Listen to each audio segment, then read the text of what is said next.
welcome to WRPB and WRPB Studios.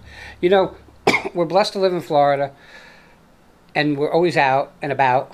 And the interesting thing is that I've done real estate forever, and one of the things that we talk about in real estate is curb appeal. Curb appeal starts from the curb to the front door. And that, my friends, is so important.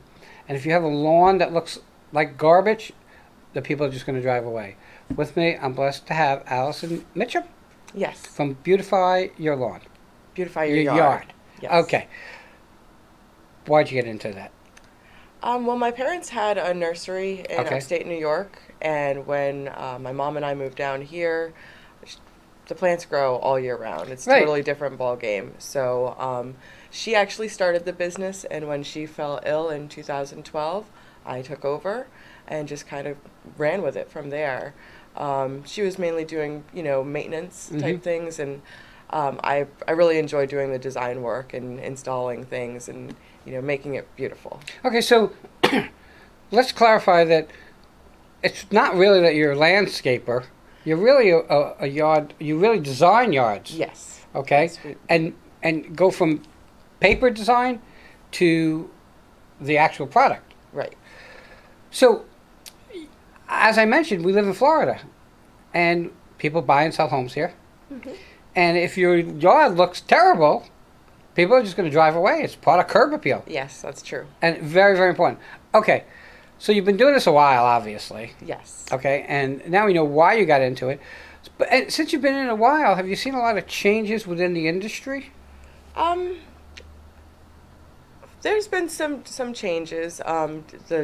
For a while there, when we were in a drought, a lot of people were going with the xeriscaping, with all the rocks and cactus and stuff like that. But then, we've been having a lot more rain these last few years, so some of those plants didn't work out so well. So, with the climate, things have to change. And some of people's tastes have changed as well.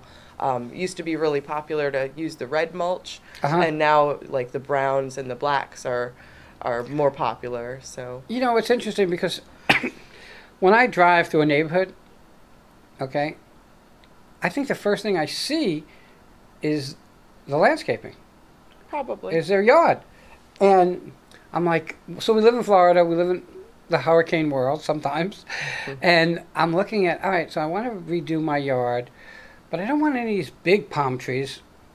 When you come from New York, like me, or New Jersey area, you're like, oh my God, a palm tree, how great, how great. You don't realize what you're up against. But there are some really pretty shorter palm trees, like ones that look like white. Yeah, those are the Bismarck. Okay, I love them. I think they're so cool. So I would like do that. And I think for me, what I like is I like the offset, meaning the lawn and then a flower bed with like white brick surrounding it, because it breaks up instead of something dark, something light. I mean, what are people actually looking for? I mean, is everybody looking for something different? Oh, yeah, absolutely. Each individual client that I meet with, they have their own vision of what or sometimes they don't know at all what they want, and it's all up to me. But usually, it's I want to go with tropical plants, or I want all Florida natives. I attract birds and bees and hummingbirds to my yard. Each person has their own idea of what their paradise looks like. Let me tell you what my paradise looks like. Anything that I won't kill, okay? Because I don't have a green thumb, and I learn something new all the time because I'm blessed to be able to interview all kinds of people like you and stuff. I go to the store and I see an orchid, I think how beautiful they are, and then I kill them. And I didn't realize that orchids are different. They don't need as much water. Yeah, they don't need much at all. Okay, right. Hang them in your tree and leave them alone. Yeah, see, I didn't know that. So here I am thinking, I got to water it. Like, for me, I barely can keep cactus alive. Okay? All right, so someone like me who has this tough time about keeping stuff alive, what's the recommendation in the yard? Well, then I would go with low maintenance plants and offer a maintenance contract if you wanted us to keep everything alive. What's a low maintenance plant? Plants that don't require fertilizer, don't require a lot of water, things like that. Don't need to be trimmed. It's ironic because you said it in the beginning. There are months where we have no water, and months where it's a deluge of water. And the interesting thing about that whole thing is that I tried to grow tomatoes. And when I was up north, I used to grow tomatoes all the time. So I tried to grow them down here. And here they come, starting to come up, and then we get this ton of rain and gone. Right. All gone. I had this beautiful, like, herb garden, and all of a sudden we had this ton of rain and gone. Herbs and vegetables can be challenging to grow in Florida. We have a lot of pests, and like you say, the seasons change water-wise. Right. Now you brought up another lead-in, and that's the pests. So I guess I hire you to do my yard. Now I need someone to maintain it. So do you do something like a year contract, or month's contract, whatever? We do maintenance, weed control, trimming, fertilizing, things like that. But we don't delve into the pest control side of things. Okay, that would be pest control. That's okay. A whole nother ball game, really. When you say you do basically maintenance, do you do lawn mowing of the yard? We actually are not doing lawn maintenance at this time. Okay. We're thinking about getting back into it, but there's been a few hiccups with our equipment lately. So I think a lot of people that watch over the years are entrepreneurs and business people, and we don't have the time. And my philosophy has always been use a professional. Absolutely. Okay? We're in the age of experts. Oh, right. Okay, so for me, I can go, oh, you know what? I'm going to go to Home Depot and I'm going to buy this plant, this plant and that, and then I'll come and I'll plant them and then it'll all die. And then I'll have to call someone like you and have it done right. So why not do it right from the get-go? In everything, okay? Yeah. That's just the way I see it. Plus, it costs me a fortune to buy the plants and take the time, because time is money, to do my yard. And I'd rather spend that. And there are a lot of people that love gardening. I can't take that away from them. Sure. Okay. I would love gardening if the stuff lived, but I feel so guilty because it doesn't live. Yeah. What are the requirements? Like, you design the yards. Yeah. What are the requirements to be? Is there a requirement to learn how to design a yard, to know what plants need to go, what trees need to go? Well, you need to think about, what kind of lighting the area is getting. You can't put a shade plant in full sun, types of thing. And, there's definitely something to be said for an eye for beauty. Some people have it and some people don't. Okay. It's not whether I have an eye for beauty, it's I have an eye for how to kill plants. That's just me. And I feel bad because I love plants and I think they're so important.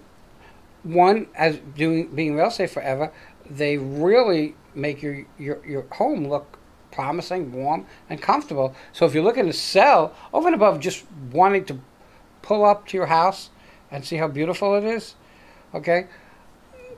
But I can't keep anything alive, and there's a whole bunch of you out there, don't even try to get away with it. You're great gardeners. Because there's a bunch of people that are not great gardeners. We have an interesting scenario here. So we have the east, which bakes like anything in the morning, and we have the west, which bakes it in the afternoon. Is there because what you do is two pieces, in my opinion. It's art and it's science. Because you really need to know the science about what plant to use and where to place it. It's not like, I can't come to you and say, hey, my house, the entrance to my house is on the east side and I want this, this, and that. You're going to tell me that it's not going to live because the sun's going to bake on it. Right. Okay, Yeah, so. Right plant, right place. Okay, yeah, and I find that to be so important, and I find that to be, hey, what the heck would I know about that? I look at a plant and I say, oh, that's really pretty, I want to put it where I can see it. But that's not always necessarily the best place to put it. Right. Okay. What's your favorite kind of plant to make? So let's say my house faces west, the entrance. So let's say my house faces west, I want it to look pretty. But you already know that for me, in my eye, I want to see dark and light. I want to see it broken up. So Like, I don't want, brown or gray mulch or red mulch here and then a dark border. Right. I want to offset. My house faces west. What would give it color? What kind of plants and stuff would give it color and some depth? Well, in that case, maybe a tiered look would be good. We could go with like some Ixora Nora Grant in the back, and then maybe like some white pentas in the front to, give that variation in color. Right. And as well as the depth, the height difference.